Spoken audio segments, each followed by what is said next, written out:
தமிழ் மாநில காங்கிரஸ் கட்சி தேமுதிக மக்கள் நல கூட்டணியுடன் இணைந்ததற்கு தமிழ் மாநில காங்கிரஸைச் சேர்ந்த மூத்த தலைவர்களான எஸ்.ஆர். பாலசுப்ரமணியன், பீட்டர் அல்போன்ஸ், விஸ்வநாதன் ஆகியோர் எதிர்ப்பு தெரிவித்திருந்தனர்.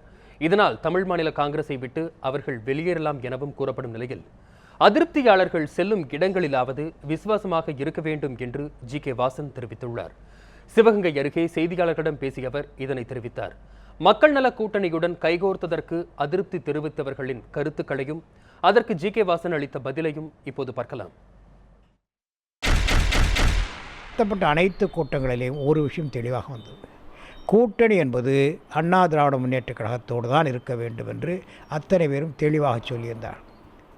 அந்த காலகட்டத்தில் திடீரென்று பேசிக்கொண்டிருக்கிறேன் என்று சொன்னார். தவிர யார் மூலமாக எந்த அடிப்படையில் யாரெல்லாம் உடன் வந்தார் என்பதை யாருக்கு சொல்ல.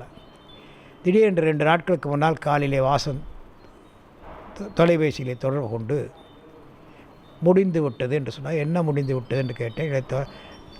கூட்டணியை பொறுத்தவரையில் நாம் தனியாகத்தான் நாம் பார்த்து கொள்ள வேண்டும், அண்ணா திராவிட முன்னேற்ற கழகத்தோடு இல்லை என்று அவர் சொல்லிவிட்டார்கள் என்று சொன்னார். ஒரு அரசியல் தேர்தல் கூட்டணி என்பது அந்த இயக்கத்திற்கு பயனுள்ளதாக இருக்க வேண்டும், தமிழகத்தினுடைய நலனுக்கு பயனுள்ளதாக இருக்க வேண்டும். ஒரு இயக்கம் எதற்காக தோற்றுவிக்கப்பட்டதோ, எதற்காக முன்னெடுத்து செல்லப்படுகிறதோ, எந்த எதிர்கால திட்டங்களுக்காக அது வடிவமைக்கப்பட்டதோ அவற்றை நிறைவேற்றி தருகின்ற முடிவாக அந்த தேர்தல் கூட்டணி இருக்க வேண்டும். எங்களை பொறுத்தவரை அந்த எந்த விதமான கோணத்திலும் இந்த தேர்தல் கூட்டணி நாங்கள் நினைக்கின்ற அந்த செயல்களுக்கு பயன்படக்கூடிய கூட்டணி இல்லை என்று நாங்கள் கருதுகின்ற காரணத்தினால் எங்களுக்கு இதில் உடன்பாடில்லை.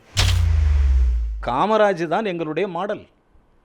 காமராஜ் வழிவந்த நாங்கள் தலைவர் மூப்பனாரை முதலமைச்சர் என்று சொன்னோம், மாற்று கருத்து இல்லை. தன்மான தலைவர் ஈ.வி.கே. இளங்கோவனை நாளை தமிழகத்தினுடைய முதலமைச்சர் என்று சொல்லும் எங்களுக்கு அதில் ஒன்றும் குறையில் இல்லை. காரணம் காங்கிரஸ்காரன். தலைவர் வாசன் தமிழகத்தினுடைய முதலமைச்சர் என்று சொல்லும், அதில் எங்களுக்கு குறையில்லை. ஆனால் ஒரு காங்கிரஸ்காரன் போய் விஜயகாந்த் முதலமைச்சர் என்று சொல்லுவதிலே எங்களுக்கு உடன்படிக்கே கிடையாது. அதுதான் எங்களுடைய முதல் தீர்மானம்.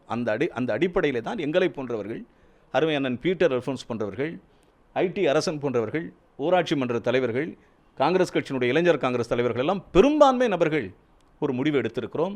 வெகு விரைவில் இன்னும் 2-3 தினங்களில் தமிழகத்தில் இருக்கிற பல்வேறு மாவட்டங்களிலிருந்து பல பொறுப்புகளில் இருக்கக்கூடியவர்கள் எல்லோரும் இந்த முடிவு தவறான முடிவு என்பதை உணர்ந்து அவரவர்களும் முடிவை தெளிவாக எடுத்து விரைவில் உங்களுக்கு ஒரு நல்ல செய்தி நாங்கள் சொல்ல இருக்கிறோம். தமிழ் மாநில காங்கிரஸ் கட்சியை உடைக்கவோ பிளவுபடுத்தவோ கனவில் கூட யாரும் நினைக்க முடியாது. தனி மனிதர்களுக்கு இயக்கத்தினுடைய முடிவிலே மாற்று கருத்து இருந்தால்